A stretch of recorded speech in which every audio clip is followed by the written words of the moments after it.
Yang sebelumnya aku tidur bantal udah di atas kepala, mikirin gimana kelangsungan gue ke depannya, oke. Di lain pihak gue sakit hati, tapi di satu sisi gue juga harus memikirkan bagaimana membangun hidup gue kembali dengan simpanan gue yang udah diambil orang. Kemudian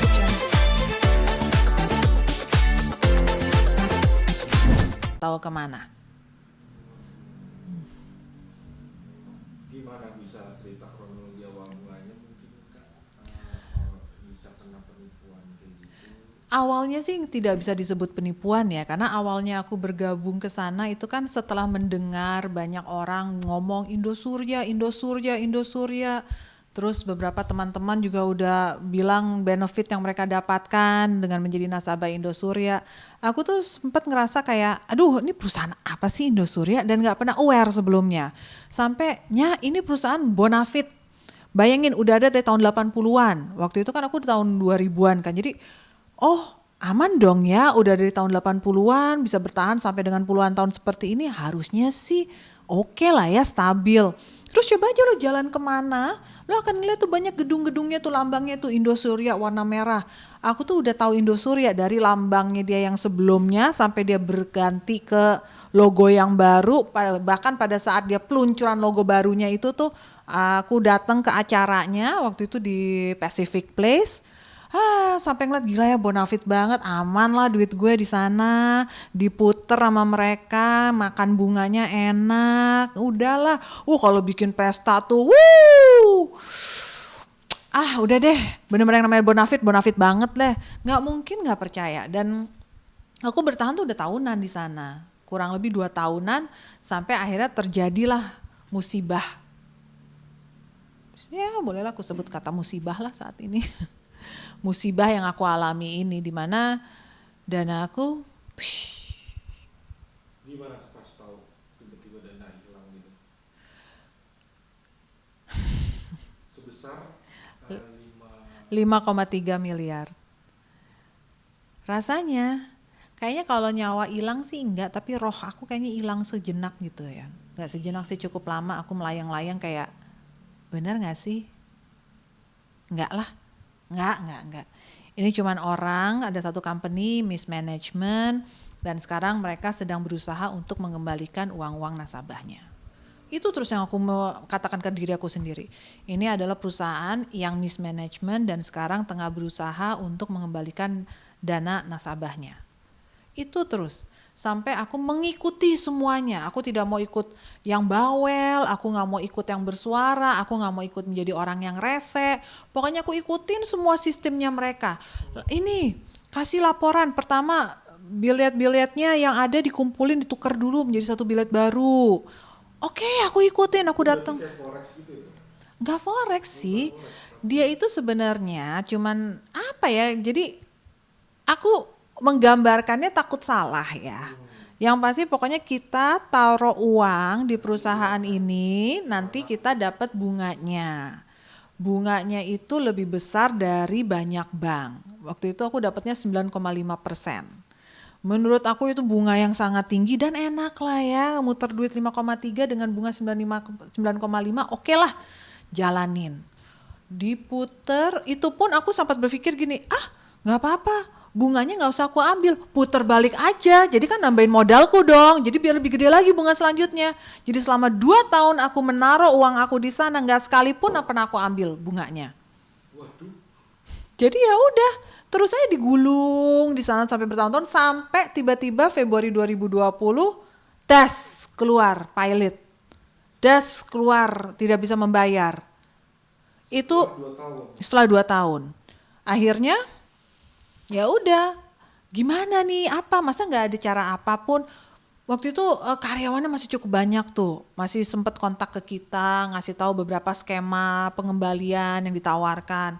Yang pertama waktu itu skemanya adalah nanti akan dicicil, makanya ditukar dulu aja bilet-bilet yang udah ada, ditukar dengan bilet baru, nanti itu menjadi bentuk hutang yang akan dicicil selama 5 tahun. Pikir ya udahlah 5 tahun ya udahlah daripada duit gue hilang, ya udah gue ikutin 5 tahun. Janjinya itu per bulan berapa puluh juta, aku sampai lupa deh.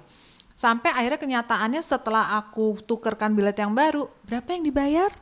Bulan pertama kali aku ngedapetin duit aku kembali adalah 1,5 juta dari 5,3 M. Lalu udah gitu bulan depannya lagi baru dibayar lagi 500.000. Abis itu bayarnya lagi 500.000. Abis itu 400.000. Baru tadi malam tuh aku ngitung, gue dari 5.300 juta rupiah baru dikembaliin 2,9 juta rupiah. Kok gue bego banget ya? Kok gue diam aja? Kenapa gue selama ini diam aja? Karena aku masih percaya dengan sistem hukum di negara ini. Aku juga masih menaruh harapan bahwa kalau aku menjadi nasabah yang baik, gak huru hara di luar sana, gak ribut, maka aku tidak akan tersisihkan. Mengharapkan belas kasihan dan rasa simpati untuk ini anaknya baik, dia gak macem-macem, gak bikin huru hara mengenai kasus saya, jadilah diprioritaskan untuk pengembalian. Dan itu udah berlangsung sama dengan 3 tahun. Jadi terakhir kali aku terima uang itu tahun yang lalu kalau nggak salah. Nah, dengar pilot itu dari online atau berita? Dengar pilot, ada teman yang juga nasabah di sana, dia ngomong, lu udah lihat berita belum? Berita apa? Terus pas ngeliat, nggak kali sementara kali ya. Kan sebelum ada putusan PKPU nggak mungkin lah ya harus kayak begitu. Pasti takes time lah. Waktu itu aku juga nggak ngerti nih apa sih PKPU, bagaimana sih proses hukumnya untuk pengembalian dana seperti ini. Ya udah aku ikutin. Bahkan di tengah-tengah aku sudah mulai menerima pilihan ini, belum. Waktu itu aku belum menerima. Jadi waktu itu tuh muncul pilihan hutangnya dicicil atau ada sistem top up. Top up itu di mana kita nasabah yang menaruh uang di Indosuria bisa memiliki atau mengganti uang kita dengan salah satu properti yang dimiliki Indosuria. Tapi syaratnya kita harus menambah jumlah uang sesuai dengan uang kita yang ada di sana. Jadi aku mesti top up karena aku ada 5,3, jadi aku top up 5,3 lagi, nanti aku dapat properti senilai 10,6 M. Aku pikir gini, yaudah deh, anggap gue lagi nabung 5,3, sekarang gue nambah lagi 5,3, gue dapat properti harga 10 M-an lah. Yaudah saya minta listnya deh, mana nih properti yang bisa saya lihat. Pas aku lihat daftarnya, aku datengin tuh satu-satu properti yang menurut aku masuk akal. Oke, gue datengin, ada di BSD, ada yang di Pluit, ada yang di beberapa ditawarin di luar kota kayak di Bali apa semua, kejauhan gue cari yang Jakarta aja deh. Bahkan di Jakarta Pusat banyak, datang juga aku ke sana. Pas aku datang, aku lihat dan aku cek di harga pasaran, ternyata properti yang ditawarkan ke aku itu harganya hanya 6-7 M. Bentar, hampir ngeluarin kata-kata gak baik. Aku ngerasa, gila lo licik banget ya jadi orang ya. Lo udah makan duit gue nih 5,3 M. 5,3 M. Lo makan duit gue 5,3. Sorry.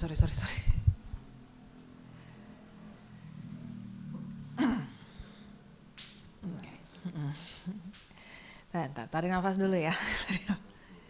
Oke. Lu udah makan duit gue nih 5,3 M. Terus lu mau gue nambah lagi duit, ngasih uang tunai ke lo 5,3 M. Ditukar sama salah satu properti lo. Tapi properti lo yang lo klaim harganya adalah 10 M-an, ternyata di pasaran harganya cuma 6 M-an. Bahkan ada beberapa, ya oke deh, ada 6, sampai 7 M. Berarti lu mau makan lagi dong duit gue sebanyak 3 M. Lah, ngapain?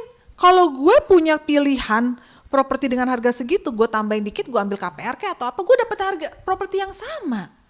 Nah ngapain gue ngasih duit ke lu yang udah makan duit gue 5,3 M dengan tambahan duit lagi untuk properti yang nilainya gak segitu, lu gila kali ya? Aku nggak tahu ya kalau ada yang kemakan dengan skema pengembalian mereka seperti itu ya, yang top up ya. Apakah mereka tidak ngecek properti atau mereka yang penting ada duit gue yang kembali, I don't know ya. Cuman mungkin nasabah yang mengambil jalan itu mungkin hidupnya bisa lebih tenang sekarang. Kalau aku sih jujur sampai detik ini, apalagi saat mengetahui dia divonis bebas, tidak ada unsur pidana dari tingkah lakunya dia, my God, Yang sebelumnya aku tidur bantal udah di atas kepala, mikirin gimana kelangsungan gue ke depannya, oke. Di lain pihak gue sakit hati, tapi di satu sisi gue juga harus memikirkan bagaimana membangun hidup gue kembali dengan simpanan gue yang udah diambil orang. Ya akhirnya kakak sadar gitu terus pasrah gitu terus atau melaporkan. Pasrah sih enggak, tapi memang aku orangnya tuh tidak suka mencari hingar-bingar keributan, apalagi untuk hal-hal yang berbau atau bersentuhan dengan hukum, karena aku sangat percaya hukum kita ini pastinya bisa berjalan adil. Kebetulan aku masih ada juga kasus rumah aku di Bekasi dikuasain oleh orang. Selama 10 tahun terakhir ini aku bayar cicilannya tapi megang pagernya aja nggak pernah. Terus aku lihat bisa lah, masih ada harapan hukum bisa berjalan dengan baik. Ya udah, yang ini dengan korban puluhan ribu, masa nggak bisa berjalan lebih baik daripada yang kasus aku yang sebelumnya yang masih berlangsung sampai sekarang. Bisa lah, apalagi nih koalisinya, aliansinya nih banyak banget, bisa lah. Jadi aku ngikutin tuh aliansi. Ada yang bikin kelompok ingin meminta opsi yaitu top up, ada kelompok yang minta pengembalian, ada banyak sekali. Sampai kadang-kadang tuh kalau baca ya grupnya tuh yang aduh ditinggal sejam aja tuh udah 100-an gitu loh chatnya. Dan aku ngikutin itu semua, aku ngikutin. Ada nggak teman-teman lain korban lain terus sharing-sharing juga ke kakak mungkin korban lainnya terus berapa kerugiannya kalau kakak 5,3 Yang paling dekat dengan aku yang terus bukan menyemangati aku ya, tapi lebih kepada yang tidak pernah putus asa untuk mengingatkan aku, Kak do something, Kak jangan diem. Itu adalah Patricia Go, which is Pat, thank you so much ya. Butuh 3 tahun bagi gue untuk bisa speak out dan ya udah ini sekarang saatnya. Pat Go itu saya salah satu orang yang saya kagumi atas keberaniannya dan tidak memiliki rasa malu. Sebenarnya sih memang lucu ya. Kalau dibilang rasa malu, mestinya malu adalah pelakunya. Tapi ya apa yang mesti dimalui kalau lo megang duit 106 triliun? Lo bisa beli identitas baru men. Lo bisa, orang punya uang 1 miliar aja tuh ngerasa miliarder. Orang punya 1000 miliar alias 1 triliun. Lo lihat tuh Raffi Ahmad kayak gimana. Tapi pada saat kakak menginvest itu ada ajakan temen apa memang udah di kakak pelajari lebih sendiri? Oh berarti ini. Iya, jadi memang pada saat ikut itu awalnya dari cerita-cerita teman yang bilang lu punya duit tunai lu taruh di mana? Lu kalau taruh di bank bunganya kecil, antar nggak akan bisa ngikutin nilai inflasi apa segala macam perhitungan ekonomi itu deh. Lu mau taruh ke properti, kalau lagi nggak disewa, akhirnya lu cuman keluarin biaya-biaya perawatan segala macam. Udahlah, mendingan lu invest ke yang bunganya bagus. Sebenarnya ya bunga bagus tuh berapa? Sebagus-bagusnya. Nah yang ngajak itu dia juga ketipu juga sampai sekarang. Yang kebetulan yang ngajak itu banyak. Jadi bukan berdasar Indosuria ini cerita yang sudah menaun, dimiliki dan dirasakan oleh rata-rata dua generasi yang aku tahu. Jadi ibunya udah ngerasain, anak yang ngerasain, aku temenan sama anaknya, dapat cerita dari tante sama anaknya, terus ntar ketemu lagi sama teman aku yang ternyata kalau dia mungkin generasi awal, dia cerita, beneran lo gue ngerasain gini apa, lu datang aja segala macam, bunganya 9,5%, oke segala macam. Kayaknya semuanya berhasil semua ya. Terus aku juga pas aku cek di Wikipedia, wah ini company bukan umur jagung ya. Udah dari tahun 80-an, bahkan yang sedang mengelola ini adalah generasi kedua. Terus aku rasa agak-agak sulit untuk perusahaan sebesar itu bisa runtuh dalam 1 hari. Makanya waktu divonis bebas murni, ini tidak ada unsur pidana, tidak ada unsur penipuan. Halo? Putuskan untuk pick up gitu. Iya, karena dari mana ya cara pandangnya? Oke, saya orang awam, saya nggak ngerti hukum lah ya kayak para ahli-ahli hukum di luar sana ya. Tapi secara logika aja nih, untuk perusahaan bisa runtuh itu tidak mungkin terjadi dalam 1-2 hari. Pasti sudah ada gejala-gejalanya, pasti udah ada indikasi-indikasinya yang muncul yang sudah membuat manajemen ngelihat, oke, kita perusahaannya udah mulai goyang nih. Come on. Sebuah negara mau resesi, dunia mau resesi aja, itu sudah ada pembicaraan berbulan-bulan sebelumnya, warning kepada masyarakat. sebuah peringatan, sebuah kesiapan untuk masyarakat. Itu tidak mereka lakukan loh. Kita sebagai nasabah, kita tersembunyi, kita tidak mengetahui adanya informasi bahwa Indosuria sudah mulai goyang. Bahkan yang aku dengar 1 atau 2 bulan sebelum Februari 2020 itu, Indosuria masih mengadakan acara yang dimana mengundang orang-orang baru untuk invest menaruhkan uang ke sana. Jadi pada saat Indosuria, ini logikanya ya, pada saat Indosuria mengklaim dirinya tidak kuat lagi mengembalikan duit-duit nasabah, otomatis dia lagi megang uang tunai segar dong. Lah kemana? Mana itu duit-duit yang baru lo megang? Masa dalam waktu beberapa bulan langsung hilang? Mau dimakan kemana? Mau lo bakar tuh duit? Nah, terus ada tanggung jawab apa nih sampai sekarang dari pihak penyelenggara? Nggak ada. Ada tuh biletnya, bilet pengganti dari yang selama-lama. Tahu deh untuk menghilangkan jejak kali. Ada sekitar 2, berapa juta ya? Itu adalah bukti transfer dari mereka. Nah ini yang aku bilang. Aduh Tuhan. Oke. Nah, respon keluarga teman-teman gimana tuh, Kak? Jujur aku belum cerita sama mama aku. Aku belum cerita banyak ke keluarga karena menurut aku ini adalah satu bentuk kecerobohan aku dan cukup memalukan. Orang ngelihat, oh Anya Dwinov cerdas, kritis, tiba-tiba kena tipu 5,3 M. Rasa malunya itu sangat tinggi. Itu kenapa selama 3 tahun aku mikir, nggak deh, gue di belakang layar aja ngikutin arusnya aja deh. Ada tim pengacara di sini, gue ngikut, yang lainnya kemana? Oke, gue ngikut sambil aku cari informasi sampai informasi itu udah nggak pingin aku dengar lagi karena aku bilang, aduh, gue mengikutin kasus ini, hidup gue di sisi yang lain nggak jalan, Bo.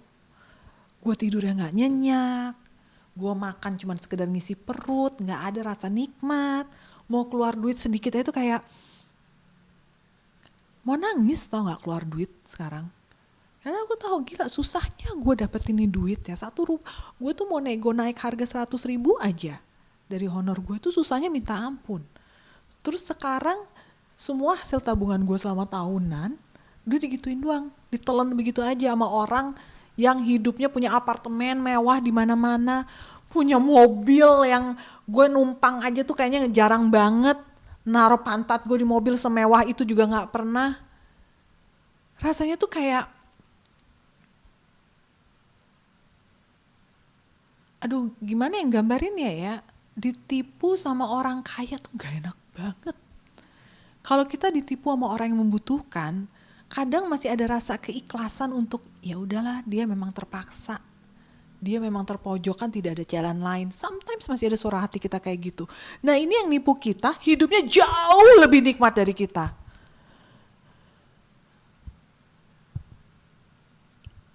Kasus-kasus kayak gini kalau dibiarkan, ini akan mencoreng karakter dari banyak masyarakat. Nanti akan lebih banyak orang yang tidak tahu apa-apa akan mengatakan, oh kalau orang kaya emang kayak begitu. Oh kalau orang suku ini memang begitu.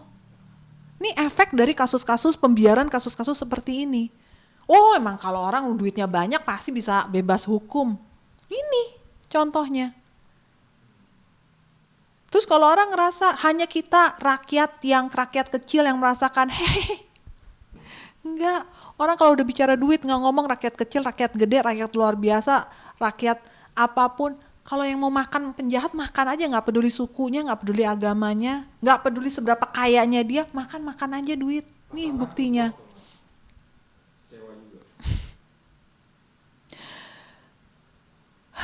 Pasangan aku bisa katakan orang yang paling kuat yang ada di sisi aku. Saat ini terjadi, dia langsung bilang, udah gak apa-apa. Kamu fokus aja dulu sama hidup kamu, udah. Aku yang akan bantu mantau. Jadi banyak kan dia yang mantau dan dia menyaring. Karena dia tahu kalau aku fokus ke sana atau aku gampang terusik dengan ini. Mental aku tidak sekuat dia.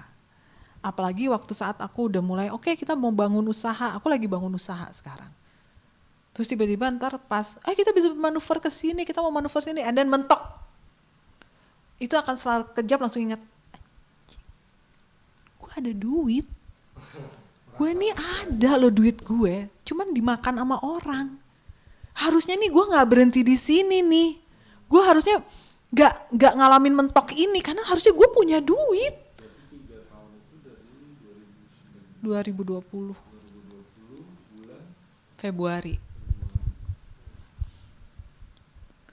memang sengaja ini ya, nah, Iya. perjuangan hukum lah ya, dan media juga. Ya karena menurut aku gini loh, hukum sudah banyak yang ngejalanin. Banyak tim aliansi dengan kuasa hukum yang beragam, ya udahlah.